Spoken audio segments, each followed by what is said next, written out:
Hi all government job aspirants, welcome to my YouTube channel General Studies for Government Jobs। আজকে আমাদের second class হবে Indian economics class 2। ঠিক আছে, আজকে আমরা দুটো টপিক ডিসকাস করব। একটা হচ্ছে জনগণনা 2011 মানে সেন্সাস 2011 এবং সেকেন্ড হচ্ছে ন্যাশনাল রুরাল এমপ্লয়মেন্ট স্কিম। ঠিক আছে, তার মধ্যে এই দুটি আজকে আমরা ডিসকাস করব এবং আগের পার্টটি যারা দেখোনি অবশ্যই দেখে নেবে। এবার দেখো, ফার্স্ট হচ্ছে সেন্সাস ফুল ডিটেলস, একদম এটা থেকে অ্যানালাইসিস করবো যাতে এখান থেকে তুমি যে কোনো এক্সামে যে কোনো প্রশ্ন পড়ো তোমার এখান থেকে যদি পড়ে তুমি 100% অ্যান্সার করতে পারবে। ঠিক আছে, ফার্স্ট দেখে না, এটা আমি কম্পারিজন করেছি ইন্ডিয়া এবং ওয়েস্ট বেঙ্গলের মধ্যে, যেটা একদম ছোট থেকে বড় সব রকমের লেভেলগুলো আমি এর মধ্যে দিয়ে দিয়েছি। দেখো, ফার্স্ট হচ্ছে জনসংখ্যা, পপুলেশন। ইন্ডিয়ার পপুলেশন কত? 121 কোটি প্লাস এবং ওয়েস্ট বেঙ্গলের জনসংখ্যা হচ্ছে 9.13 করোড়, মানে 9 কোটির বেশি ওয়েস্ট বেঙ্গলের জনসংখ্যা। এবার তার মধ্যে পুরুষ হচ্ছে, ইন্ডিয়াতে 121 কোটির মধ্যে পুরুষ হচ্ছে 62 কোটি এবং মহিলা হচ্ছে 58 কোটি এবং ওয়েস্ট বেঙ্গলে এই 9 কোটির মধ্যে তোমার 4.6 হচ্ছে পুরুষ এবং 4.4 হচ্ছে মহিলা। ঠিক আছে, এবার দেখো সেক্স রেশিও মানে কি? সেক্স রেশিও মানে হচ্ছে প্রতি 1000 জন পুরুষে মহিলার সংখ্যা, এটাকে বলা হয় সেক্স রেশিও। ইন্ডিয়াতে প্রতি 1000 জন পুরুষে মহিলা আছে 943 জন এবং সেই তুলনায় ওয়েস্ট বেঙ্গলে প্রতি 1000 জন পুরুষের তুলনায় মহিলা আছে 950 জন এবং এই প্রশ্নটাই WBCS এক্সামেও একবার এসেছিল। ঠিক আছে, যে ওয়েস্ট বেঙ্গলে মহিলাদের সেক্স রেশিও কত? 950। ঠিক আছে, এবং ইন্ডিয়াতে কত? 943। এটা 2011 সেন্সাস অনুযায়ী। এগুলো এবং এই দুটোই একটা উইকিপিডিয়া থেকে কালেক্ট আর একটা সেন্সাস 2011 একটা অফিসিয়াল ওয়েবসাইট আছে, সেখান থেকে এই ডাটাগুলো কালেক্ট করা। ঠিক আছে, তোমার বইয়ের সাথে যদি না মিলে একটু ইন্টারনেটে সার্চ করে নেবে। নেক্সট দেখো, ইন্ডিয়া এবং ওয়েস্ট বেঙ্গলের মধ্যে সেকেন্ড যেটা কম্পারিজন হচ্ছে সেটা হচ্ছে জনঘনত্ব প্রতি বর্গ কিমিতে। ইন্ডিয়াতে প্রতি বর্গ কিমিতে 382 জন লোক বসবাস করে এবং পশ্চিমবঙ্গে প্রতি বর্গ কিমিতে 1028 জন বসবাস করে। ঠিক আছে, দশকীয় বৃদ্ধি মানে হচ্ছে 2001 সাল থেকে 2011 সাল পর্যন্ত কত বৃদ্ধি হয়েছে? বৃদ্ধি হয়েছে ইন্ডিয়ার পপুলেশনের বৃদ্ধি হচ্ছে 17.7%, 17.7% পপুলেশন বৃদ্ধি হয়েছে এই 10 বছরে এবং পশ্চিমবঙ্গের বৃদ্ধি হয়েছে 13.80 মানে 13.80%। ঠিক আছে, সেকেন্ড দেখো, এবার শিক্ষিতের হার ইন্ডিয়ার শিক্ষিতের হার হচ্ছে 74%, কোথাও 73%ও দেওয়া থাকে। ঠিক আছে, এবং ওয়েস্ট বেঙ্গলের শিক্ষিতের হার হচ্ছে 76.3%। এবার দেখে নাও, এই যে ইন্ডিয়াতে 74% শিক্ষিতের হার আছে, তার মধ্যে পুরুষদের শিক্ষিতের হার হচ্ছে 82.10% এবং মহিলাদের শিক্ষিতের হার হচ্ছে 65.50%। ঠিক আছে, এবং সেম ওয়েস্ট বেঙ্গলের পুরুষের শিক্ষিতের হার হচ্ছে 81.69% এবং মহিলাদের শিক্ষিতের হার 70.54% বা এটি 71%ও তুমি ধরে নিতে পারো। এবং এইরকম ধরনের বিভিন্ন এক্সামে WBCS এক্সামও এসছে, ফুড সাপ্লাইও আসতে পারে, RPFও আসতে পারে, যে পশ্চিমবঙ্গে যারা পশ্চিমবঙ্গ থেকে পরীক্ষা দেবে RPF এর প্লাস যারা WBCS এবং ফুড সাপ্লাই দিচ্ছ তাদের এই প্রশ্নটা আসতে পারে যে পশ্চিমবঙ্গে মহিলা শিক্ষিতের হার কত?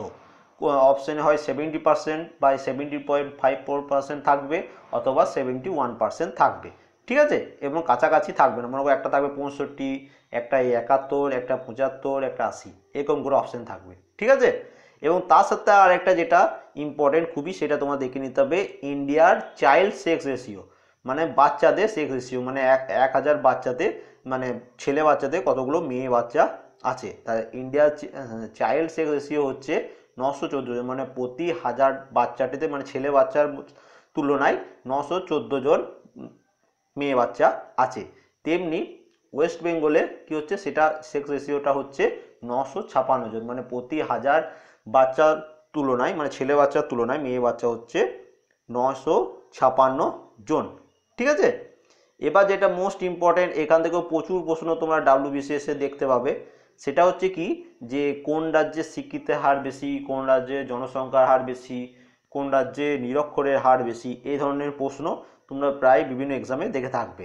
ঠিক আছে, এবার দেখে না, এটা ভালোভাবে একদম মুখস্থ করে নেবে যে যে রাজ্যে শিক্ষার হার সব থেকে বেশি শিক্ষিত লোক যে রাজ্যে আছে, শিক্ষার হার যেখানে সব থেকে বেশি, সেটা হচ্ছে কেরালা। এবং কেরালার শিক্ষিতের হার হচ্ছে 94%, মানে কেরালাতে প্রতি 100 জন মানুষের মধ্যে 94 জন শিক্ষিত।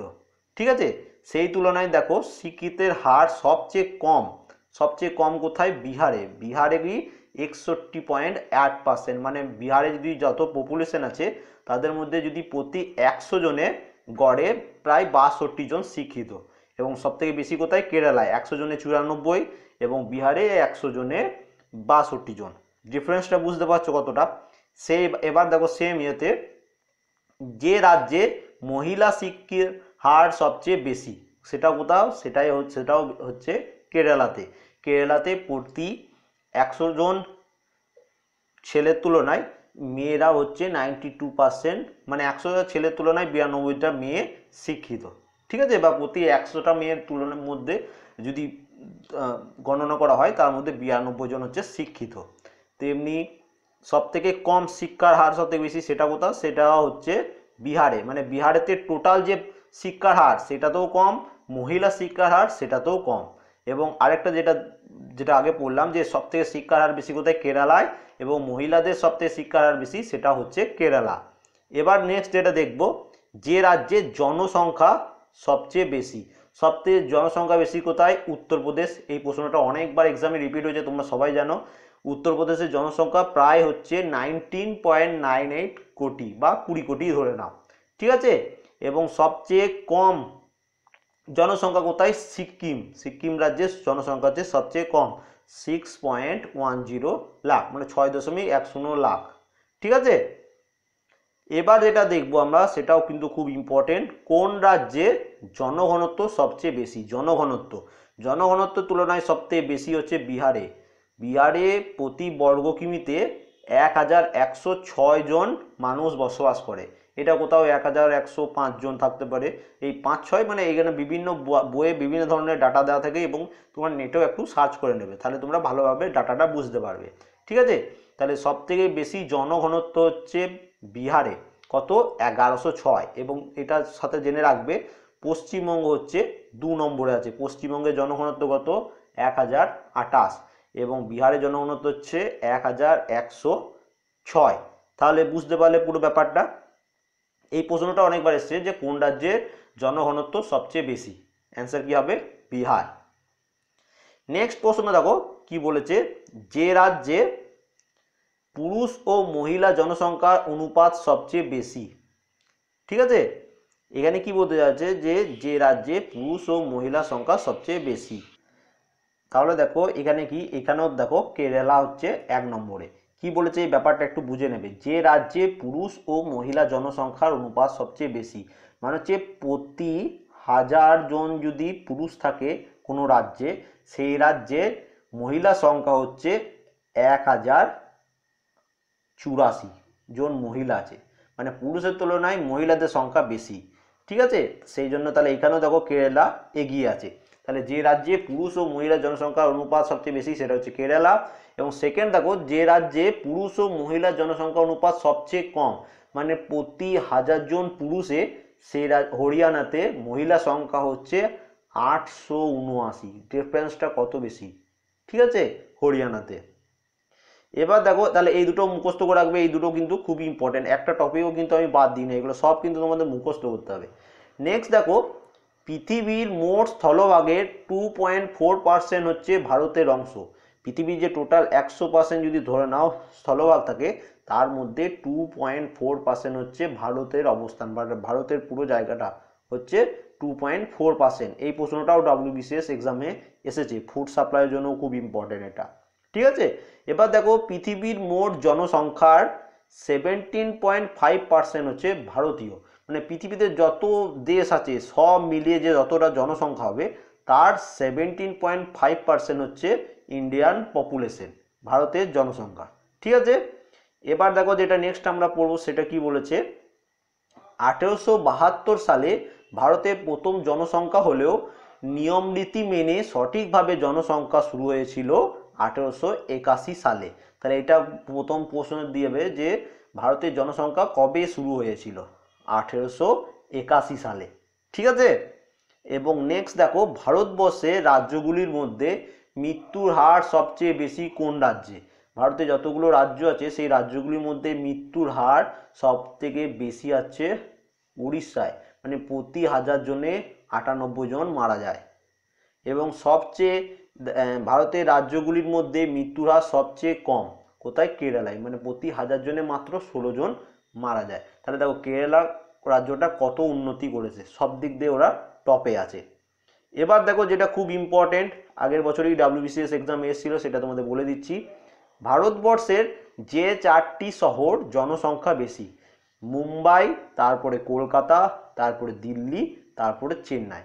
এবার আগের বছর মানে 2018 যেটা এই বছরের জানুয়ারি মাসে যে WBCS এক্সামটি হয়েছিল সেখানে এসেছিল কি যে ভারতের কোন রাজ্যগুলির মধ্যে কোন ডিস্ট্রিক্টের জনসংখ্যা সবচেয়ে বেশি, মানে দ্বিতীয় ডিস্ট্রিক্ট কোনটা সেটা জানতে চেয়েছিল।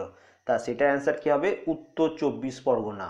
ঠিক আছে। এবং 1 নম্বরে মনে থাকবে থানে, এই থানে মহারাষ্ট্র, এটা মহারাষ্ট্র মানে মুম্বাইয়ের ওখানেই। ঠিক আছে। মহারাষ্ট্রের আন্ডারে থানে ডিস্ট্রিক্ট আছে, সেই থানের ডিস্ট্রিক্টে সব থেকে বেশি হচ্ছে জনসংখ্যা বেশি। কোন যদি দিয়ে দেয় যে কোন ডিস্ট্রিক্টে জনসংখ্যা সব থেকে বেশি, কি হবে? থানে। 2 নম্বরে কোন ডিস্ট্রিক্ট? 2 নম্বরে হচ্ছে উত্তর 24 পরগনা। ঠিক আছে, একদম মুখস্থ করে নেবে।